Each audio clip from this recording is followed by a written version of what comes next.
I liked your approach of learning the motion and then spending your time on the design, because as a graphic designer, you're more comfortable with graphic design, whereas you're learning motion for the first time. So it was a smart approach.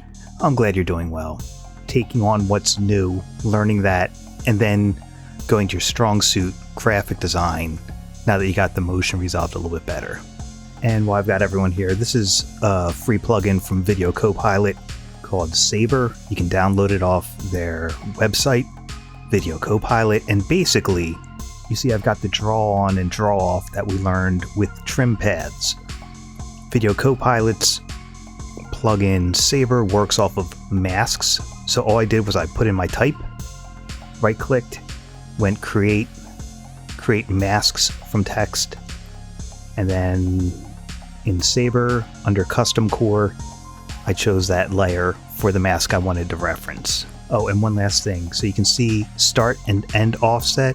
That would be like with the trim paths with the start and the end. So if you want to do trim paths, it's those stopwatches. And I animated both to get the draw on, draw off. So same technique you've already learned, but this adds things like glows and spreads. And it's just, a fast way to get some interesting animation when you're under a tight deadline.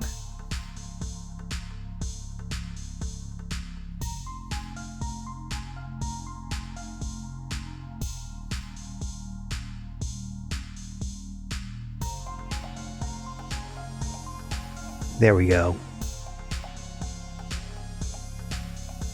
Okay, just be careful of this part right here with the hand and, getting the fingers a little bit tighter, but I know you're just doing the overall motion.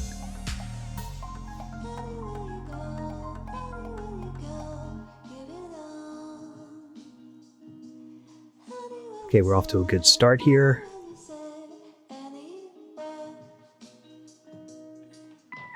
Now, your logo text is appearing a little bit too high. Like, I see where you've got it resting. If this is where you want it to rest, then the hand needs to...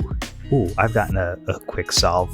What I would do to resolve this is rotate the hand and drag the bishop from an angle. Great job naming your layers. I love that. It's a very professional way to work and makes my job easier. Now, I've got the rotation up. This is one way of fixing it, but if I hold down Shift and hit P, that opens up my position stopwatch as well.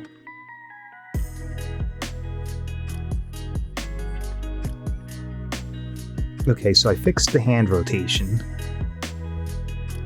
and that's parented to the lower arm. So if we just lower it at this point, now it's starting to reveal. So that's one way of fixing that. And for the other arm, I don't even think this part is necessary. I think it should come in with the B and place it and then exit down. But it's up to you as the designer. But if it just came in like that and placed the B and didn't have that bend, be a little bit more of an angle. But this part right here is great, how it's got that, places the B and then leaves. So if you just had to come in with the B like that rather than the dip down, that might help resolve it. And some extra life you can add here, like maybe a glow or a light sweep, just to give some interest as it's resting there. So there's light sweep. If I threw it on that layer for animations, this little orb right here, if you animate that across, that's how you get that light sweep you've seen a million times over. And you just figure out where you want it to be, like about this middle height, and that's your center. So you can click once and use your crosshairs if you want. So if I animate that, let's say once the hand leaves. So I go forward a few seconds and I just move it straight across. I move it straight across on the X, holding down Shift. That was caps lock. Remember, don't use caps lock. So if I hold down Shift, make sure you're clear of the letters on both sides.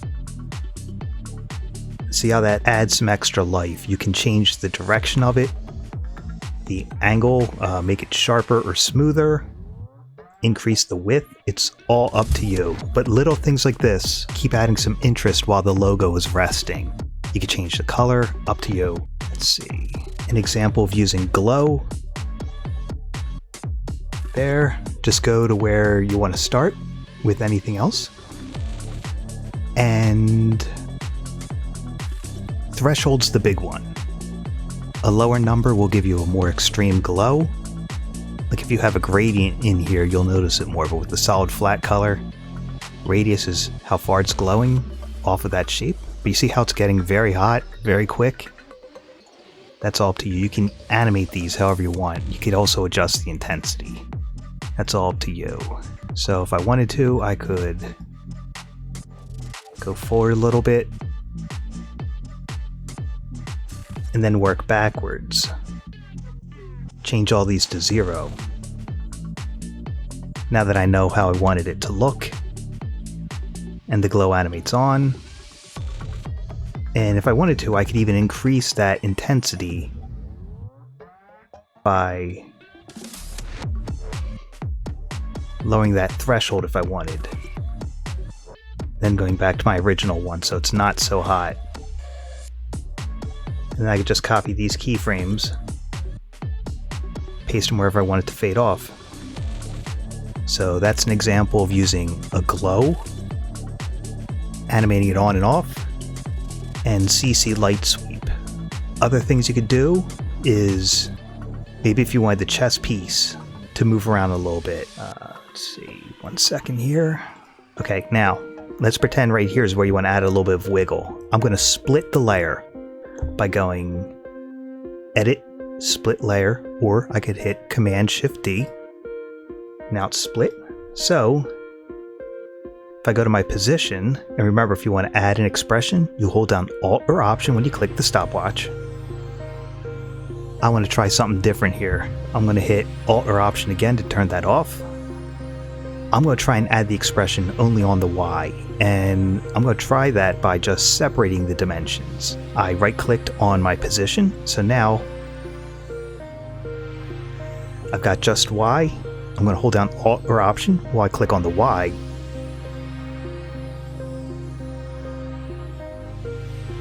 So the first number is number of times per second, so I did 2 times a second at an amount of 25.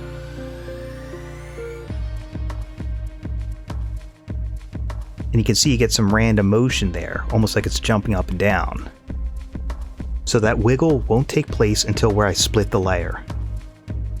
Now you could do whatever you want there, but I'm just showing you splitting layers and then adding expressions is another fast way of adding some extra interest after your logo's resolved. So I won't do that extreme of a wiggle. I just did that so you can see what it does. Let's try 1 and 10.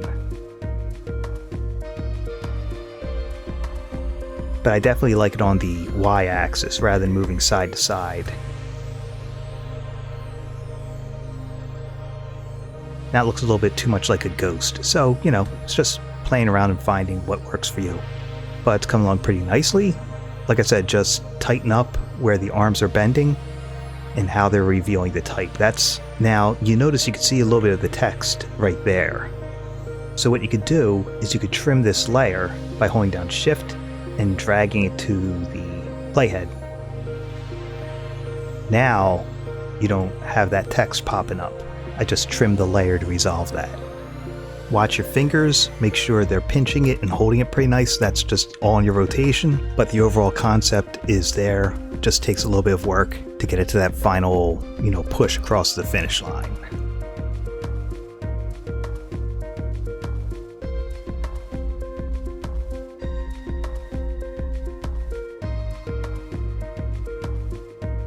I don't think you need the word productions, but let me see something. There are some things you can do. If this canvas were you're using as an alpha mat, okay, good. What I would do, your question was about the canvas. I'm glad you added some life to the hair.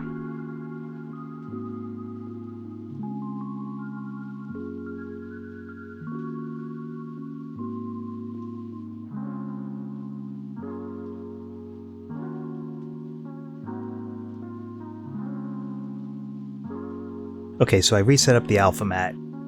If we say, let me try something different here.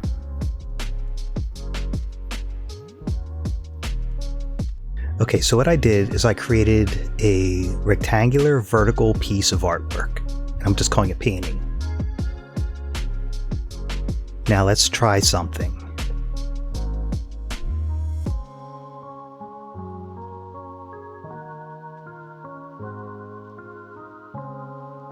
Okay, so we made our artwork and I corner pinned it to the canvas. We'll pretend he comes on, does his thing.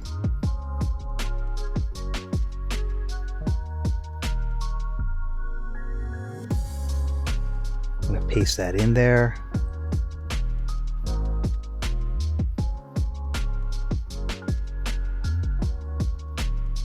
And I roughly have it where it was.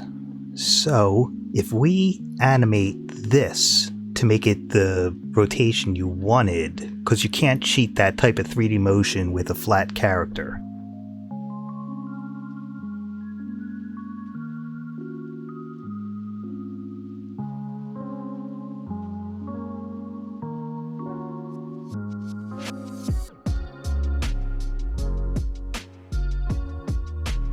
I'm splitting it there, so it goes over him.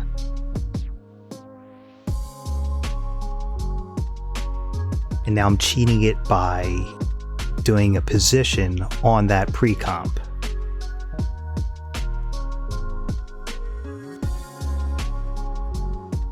Like such. That's one way of getting your canvas to rotate in 3D space and come closer to the camera using corner pin and making it its own composition and placing it on the canvas.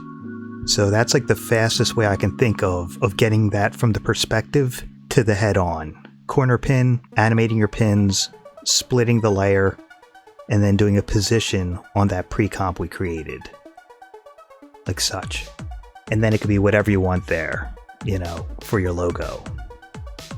So that effect again was corner pin. And don't forget, anything with a crosshair, you can click once and then click on the screen where you want to place it. Oh, I like that you added. Good job with the drop shadow, smart move.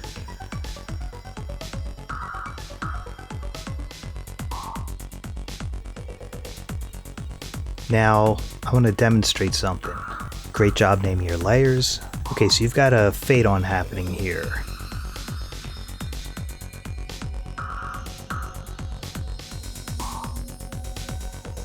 So you got this crack creating the V.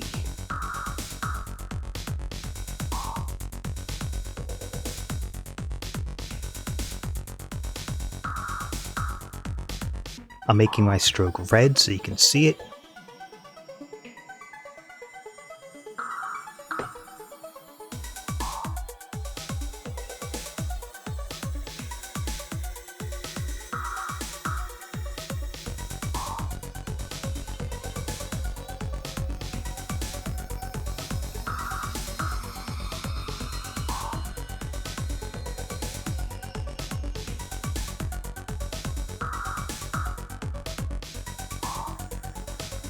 So I've roughly laid out a trim path to use as an alpha mat.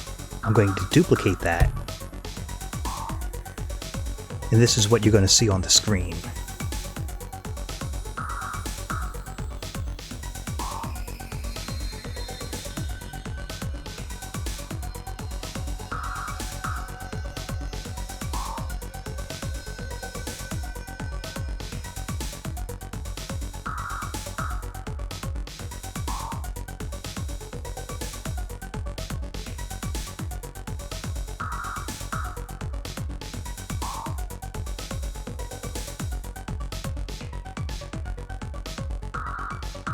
Now I'll turn back on that alpha mat.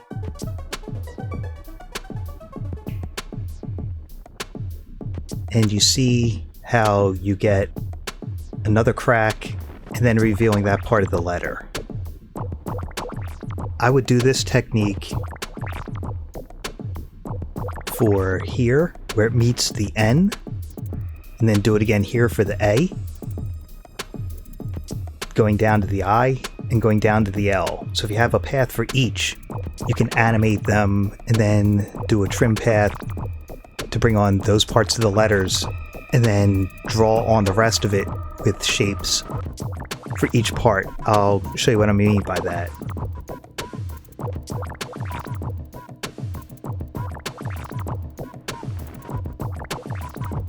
I have 3 separate strokes.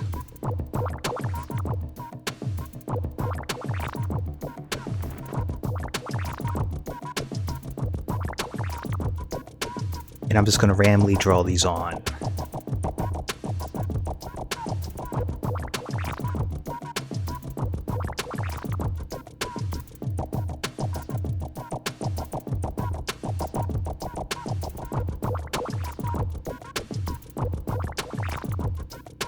So, once I've got my letter broken down into shapes, I can have these draw in from any direction or any order. I could have the crossbar start coming in sooner because there's already a shape it can join off of. And then it'll meet up with that.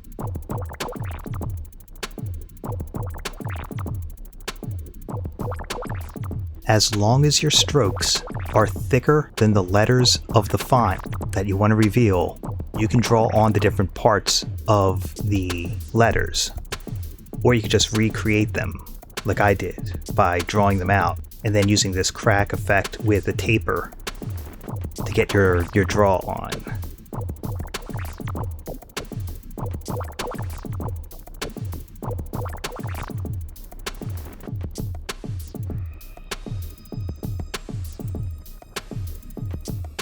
But do you see the difference in how this is going to add to the complexity?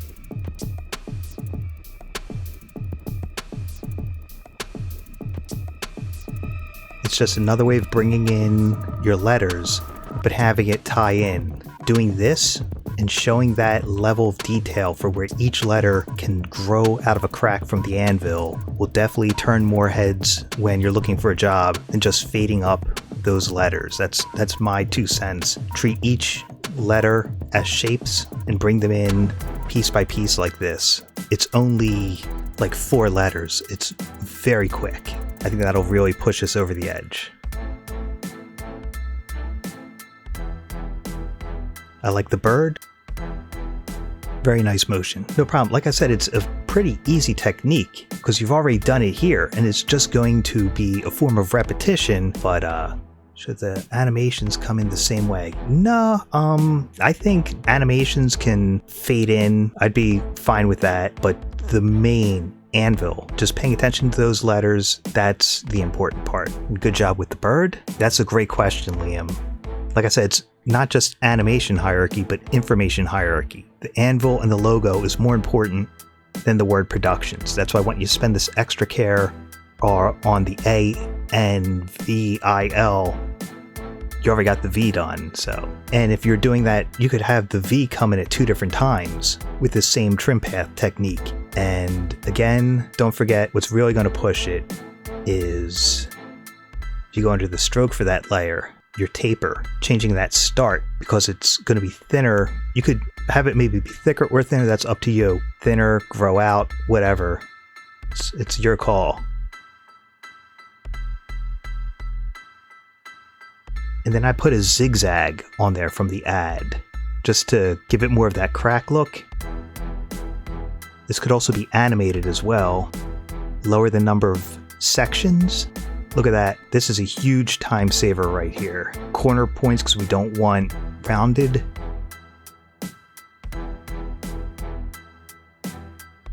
And I want to show you something while I've got you all here and you got to listen to me talk. I'm going to put the wave. Let's see if I can do this. Okay, there's the zigzag.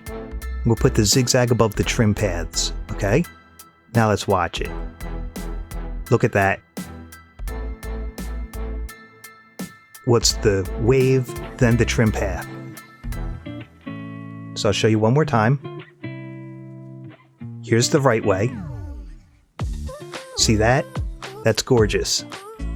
Here's the wrong way. Zigzag below the trim path. Now watch the animation.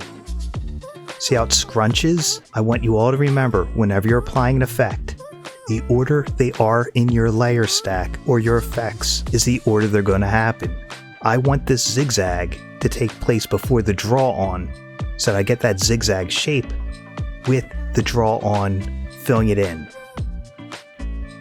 See the difference?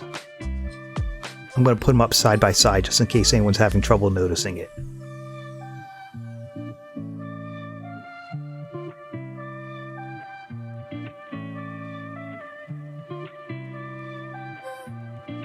See that? The one on the left, the zigzag is above the trim path. The zigzag happens, then the trim path. The one on the right, the trim path, then the zigzag. Layer, order, and how you stack your effects. I'm going to copy this zigzag and see if I can add it to the other just by pasting. Let's see if that worked. Yep. Zigzag above the trim path. Look at that. See how quickly and easily you can get your distressed look? And that's just a matter of going in and fine-tuning the stroke and the taper. I can even have this get thinner as it goes down. So one's getting thinner at the top, and this one can get thinner at the bottom. Unlimited possibilities. It's all up to you as the designer. And then my crossbar, I'm going to taper it from both edges.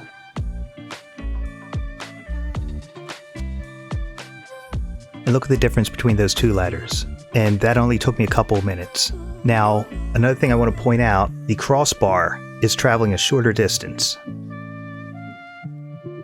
So I'm going to move those keyframes a lot closer together. Like that. So, do you see how quickly and easily you could do an A, an N? You already have your V. I would do the V in this technique so that you could have the different strokes of the V come down. All I did was taper, zigzag, and trim path. And you're there. And I would just have a little bit of the letter touching the anvil so that the crack is, coming a little bit longer out of there. You can even do that with an extra stroke coming in beforehand, up on top. I'll show you what that looks like in a second.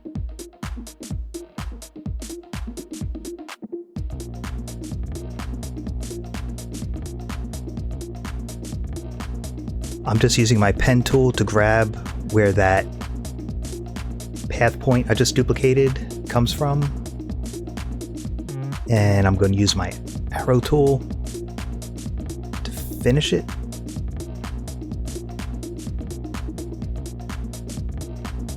And I'm just going to fix the taper on it.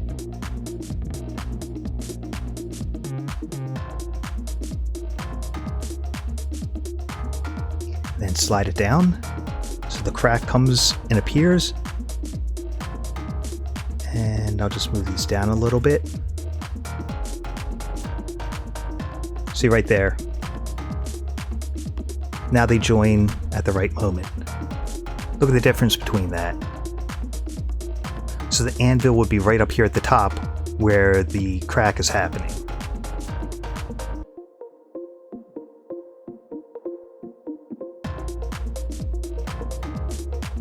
Like such. So I think that's definitely the way to go, Liam, with your lettering for ANVL. Just have a crack come out from under the anvil, and then the different parts of the letters come in at different times. I use taper, zigzag, and trim path. And hats off to all of you for being so diligent in coming each week to these, lab times to want to learn and do it right. I mean, like I said, it makes it very rewarding for me as a instructor. And all of you, don't forget, edit, purge all memory and disk cache. See, I already built up 6 gigs looking at everybody's work. This helps your computer run faster.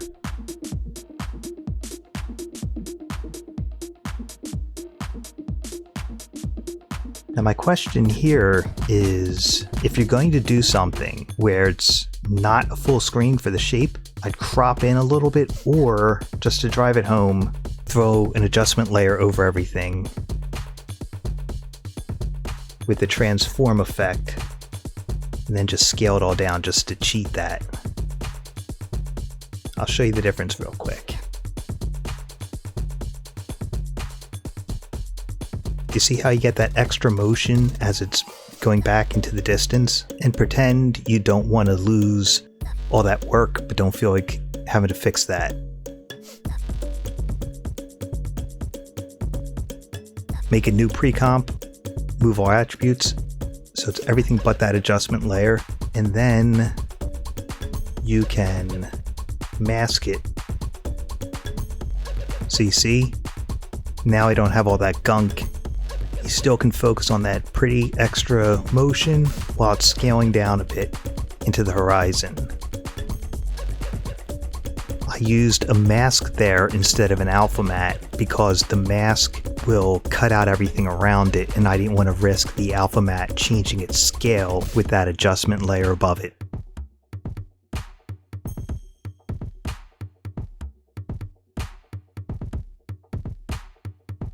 And I'm going to render this out. Don't worry about the font, just as long as it's centered under the logo. I'm cool. You could just show me an image of what it looks like, but if it's what you like as a designer, remember I'm here to focus on the motion tonight. So as long as that's centered, you know, that's half the battle. I like your color palette, the limited palette, lots of contrast.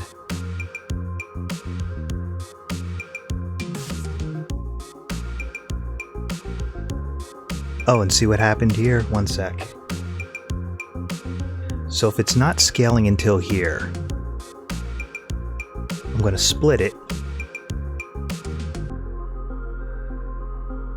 hit my M key for mask, delete it off the beginning part. That's just a fast, sloppy way of doing it. I took the mask off at the beginning of the split. Now let's take a look at that.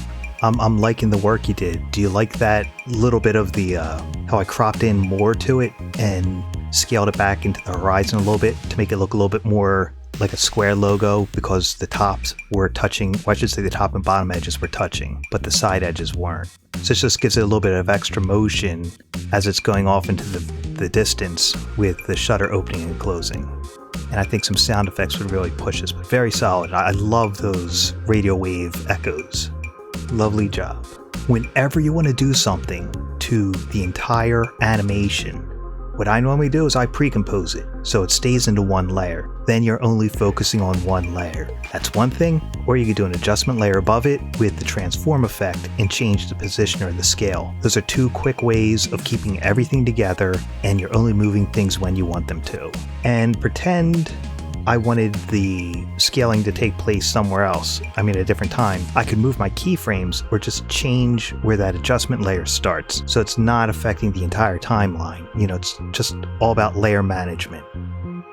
Okay, so instead of the bowl dropping, possibly a hand placing it down would help. Use shape paths to animate the liquid going in. The oatmeal, I think, could be particles. Particles are what we covered this week. That would look good if you had them come out of something. Yeah, so I'd say particles for the oatmeal, shape layer, animate the path for the liquid. The steam could be particles, or you could even do lines. I'll show you what I mean by that. So let's pretend this is the final shape of the pouring liquid. We just work backwards. And I'm going to add an extra keyframe here, just to make my life a little easier. Don't forget, not only can you animate the path points, but you can also animate the Bezier curve handles. Plus, animating the curve handles will give you a more liquidy look as this comes out.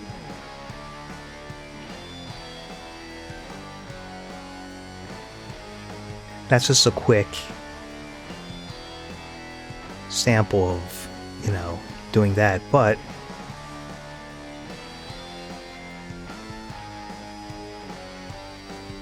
throwing wave warp on there will help sell this effect.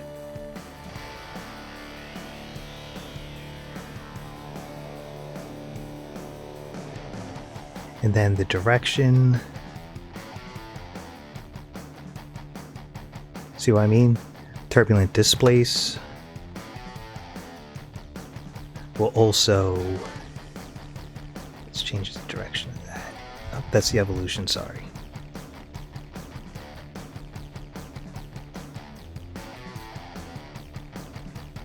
And the evolution, I'll use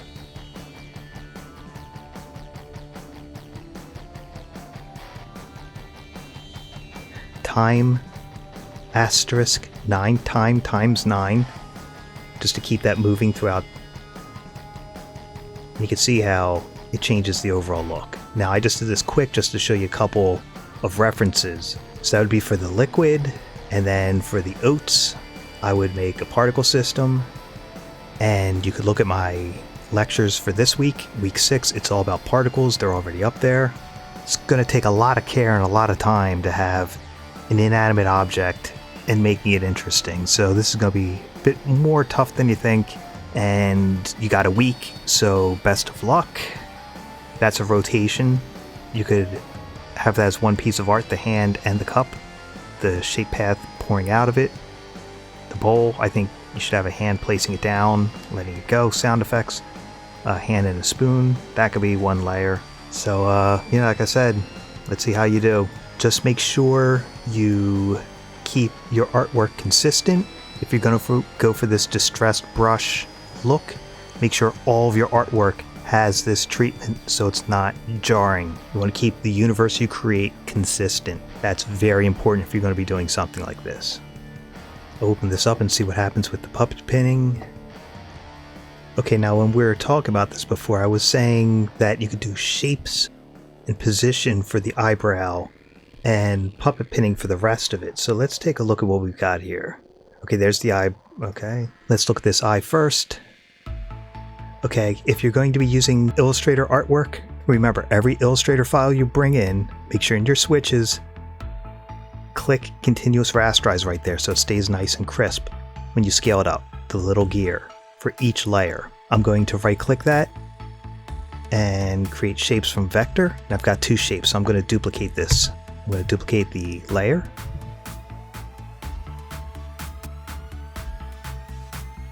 Here's my eyeball. Delete that.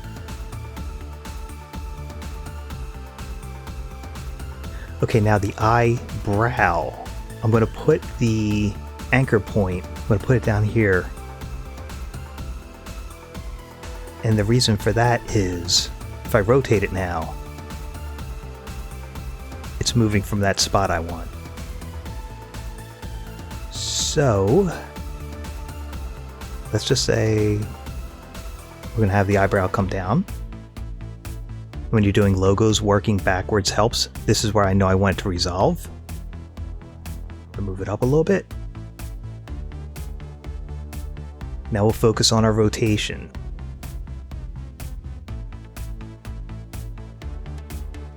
Easy ease those by right clicking. You can even have the rotate start before the motion. Like that.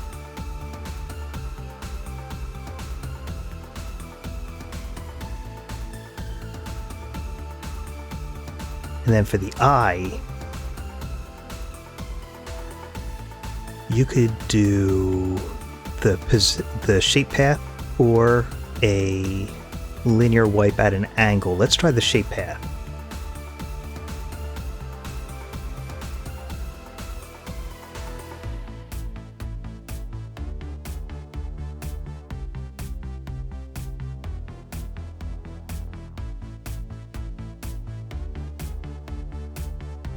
And remember, for blinks and squinting the eyes, you can make them whatever thickness you want, and I could always copy this first keyframe, which is the unaltered artwork. That, easy ease those.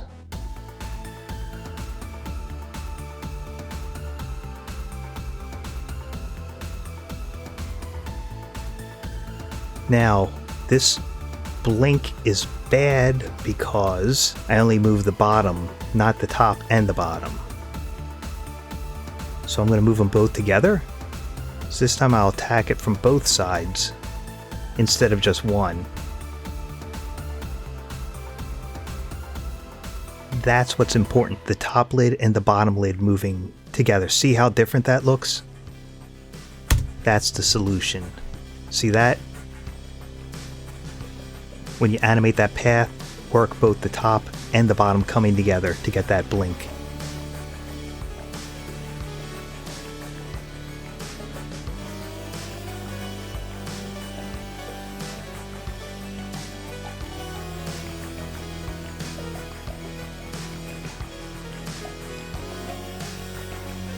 Okay, this is coming along. This is what I love to see. Great job. Working organized makes things easier for everybody. Oh, perfect. I love the separation of layers. Okay, I think I've got a solution for this. It looks like you've got all your layers moving instead of using a null and parenting them. So I'm going to go layer new null.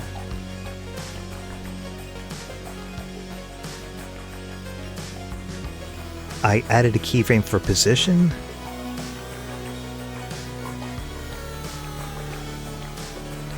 And I pasted it in so it lines up with everything.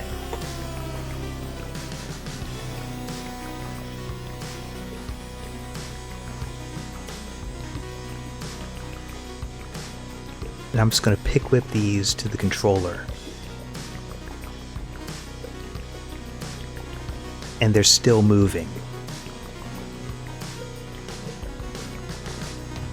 The reason I did that is because if I turn this hair into shapes, it'll still be parented, but watch this. I think adding some swaying to the hair with the paths will definitely help this. But it's finding out an easy way to do it. Well, not really easy, but an effective way to do it with this moving around.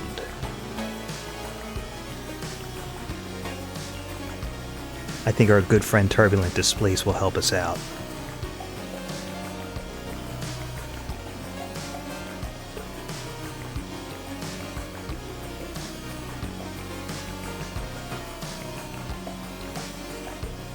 See that?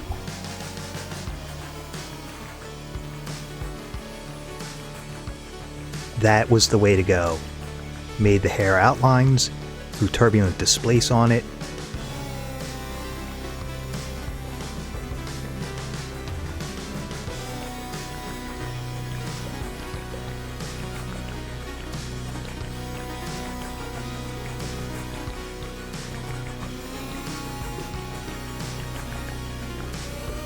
Like that. And I threw the time expression in there. Time asterisk 5 on the evolution. What's going to happen if I pin the top of this? Will that work?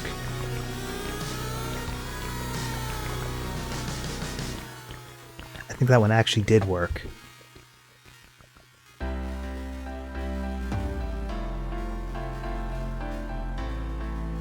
Alright, I'm going to send you this file so you have it. Now,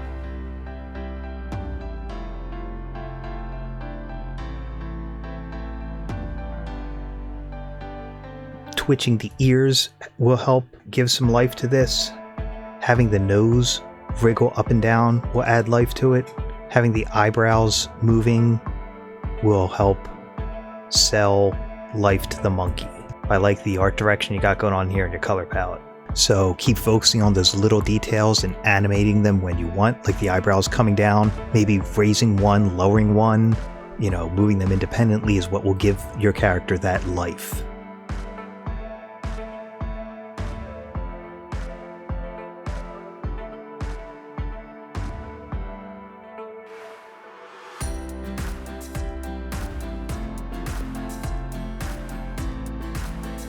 See, I love people labeling things.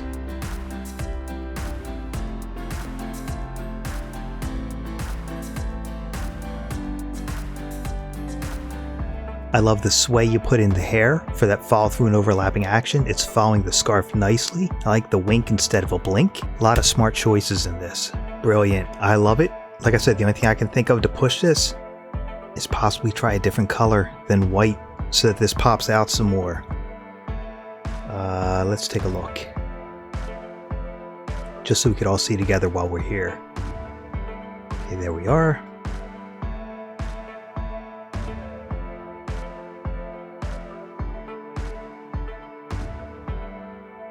So for this, I knocked back the saturation and the brightness a little bit. And you see how already this is helping it stand out a little bit more. And not only that, this is giving extra contrast because these are somewhat complementary colors and it ties into here because I took the color from there and just altered it a little bit. Let's see what that looks like. Makes it a little hard to see the paw prints. I think that's just because they're moving so fast. Which is, yeah, those are the paw prints. It really helps the light sweep stand out. What if we did something unexpected?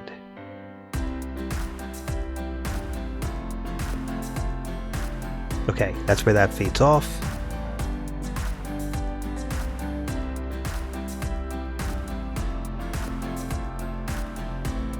So I duplicated. The bottom's white, the top is the color that I just added.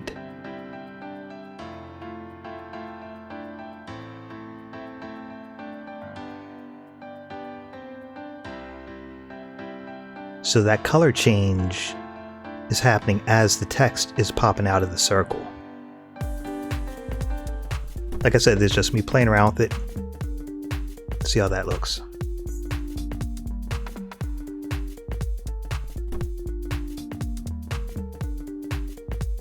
But just something to consider. Otherwise, like I said, this is phenomenal. I'm just looking for ways to get that logo to pop some. And, you know, this helps break up and divide the space a little bit. But it's up to you. Lots of colors out there to choose from or whatever.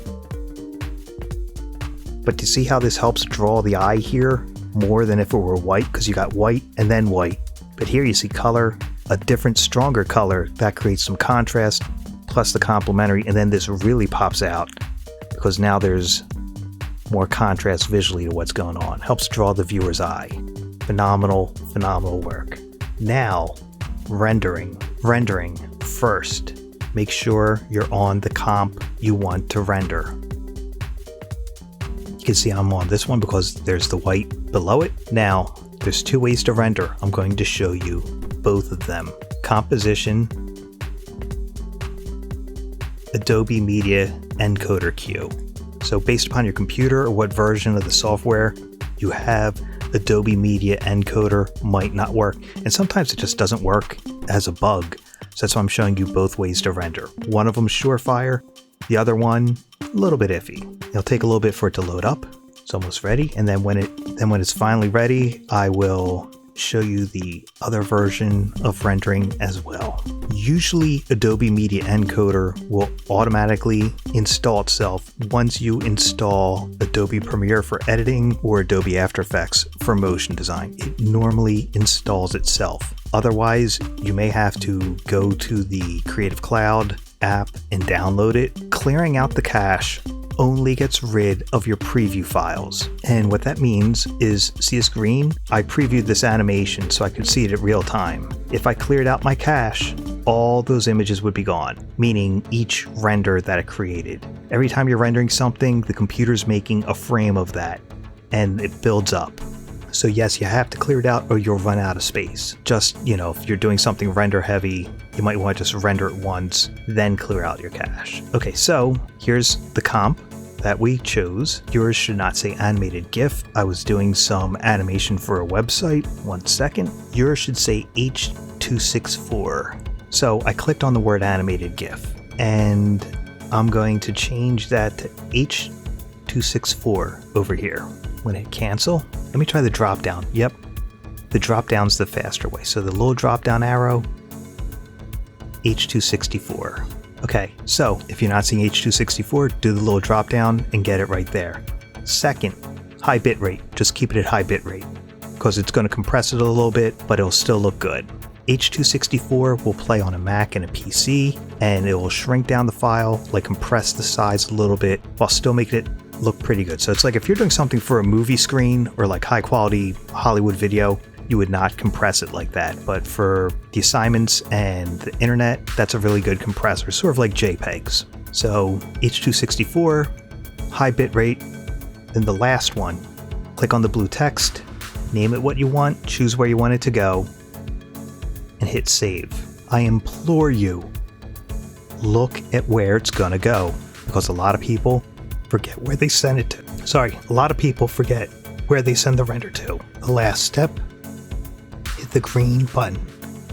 When I hit the green button, then get some water. Little green play button right here.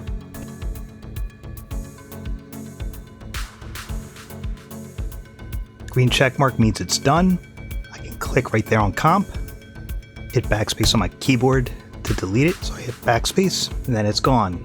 That's the first way to render. Here's the second way, and it's good to know both because if one of them's not working and you got to get your project out, at least you've got a backup. Composition, add to render queue. So first we did media encoder. Now I'm going to show you the render queue. Render queue is built into After Effects. See how fast that popped up? I'm going to click on the word lossless this time. Not the drop down, but the word lossless. I'll choose QuickTime. If you've got alpha, you could go RGB plus alpha, but I don't have alpha. I'll just choose animation. And then I click OK. And then right here is where you change the name and where it's going to. Then I hit save. And then finally I hit render over here on the edge. And this looks like it's going faster than the other one because I'd already did a RAM preview. Now that sound means it's done, I select it and hit backspace on my keyboard to get rid of it, and I can close the render queue there. Now take a look. The first file, that's an MP4, H.264, is 1/10 the size of the one I made in the Adobe render engine. QuickTime, it's less compressed, it's gonna be a larger file, okay? I could always take that into Premiere and render it from an MOV down to an H.264, so it's not the end of the world. I've got some tutorials on how to do that up on my YouTube page. So, in a pinch, you can do this, then bring it into Premiere and compress it there. So either way will work. Any questions on rendering? I prefer you use media encoder. Yeah, you're one step ahead of me. I prefer you use encoder if you can. H.264, high bit rate, name your file, and you're good. It'll be 1/10 the size, and it just saves you a lot of headache. But if you can't do that, use the Adobe render engine inside of After Effects. Brush look more like a brush. Any ideas? So Alexis has a great question.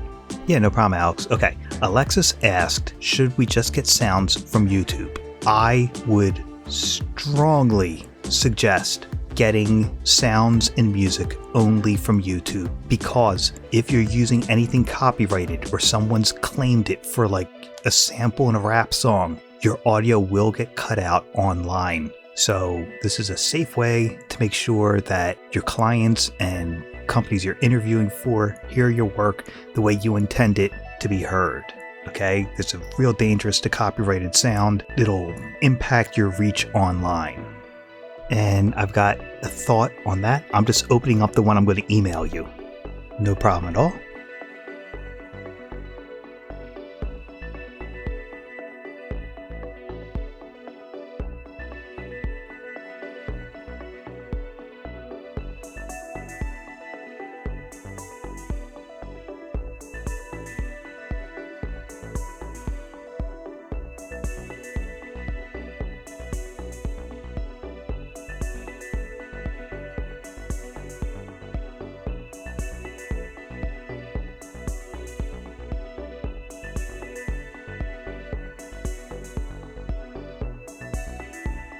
See how already this is getting a bit more fibrous looking?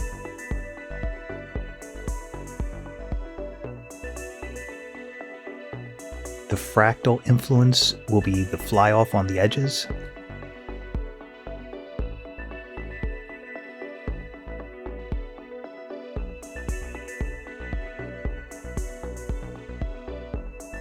Now let's try layer styles on that.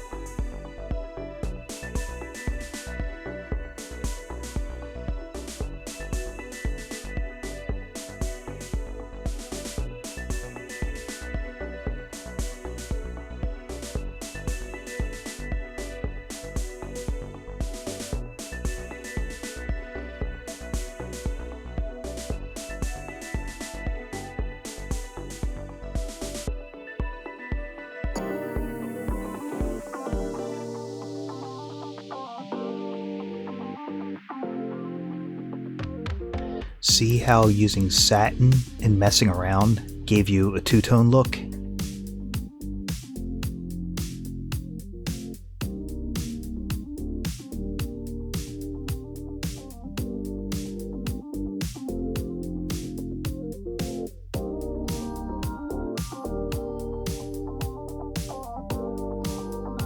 And I'm messing around with my blending modes.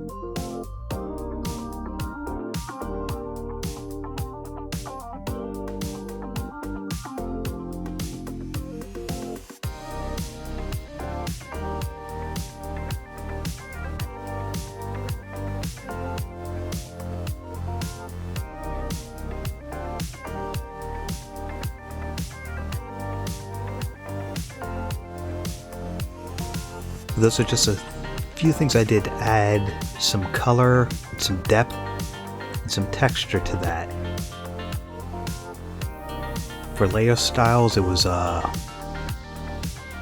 inner glow and satin, and then I put a roughen edges spiky. Without the roughen edges, that's what you're stuck with.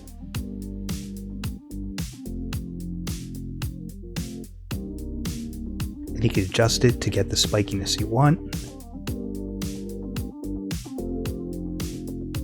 Like such. So those are a few ways of roughening up that brush and adding some color in so it looks like it was used for painting. Does that answer your question? And again, if you don't like any of those, just click FX to turn it off. And then layer styles, you can click the eyeball to turn them all off. That's the fast way of undoing this. Yeah, no problem at all. It's what I'm here for. I love questions during lab time. I like people being invested in their education. The more you can learn, the more tools you have in your arsenal, and the better you'll do once you're done school. That's the most important thing to me, is making people prepared for the job force. And having fun along the way, of course. All right, excellent. Well, I am going to call it a night, and I'll email out these files right away, and then edit this down and post it up tomorrow. In the meantime, once this is loaded, I'll leave it up overnight. The unedited version, I'll just take the chat out of the replay off of YouTube. So have a great night and a good weekend, and keep up the good work, everybody.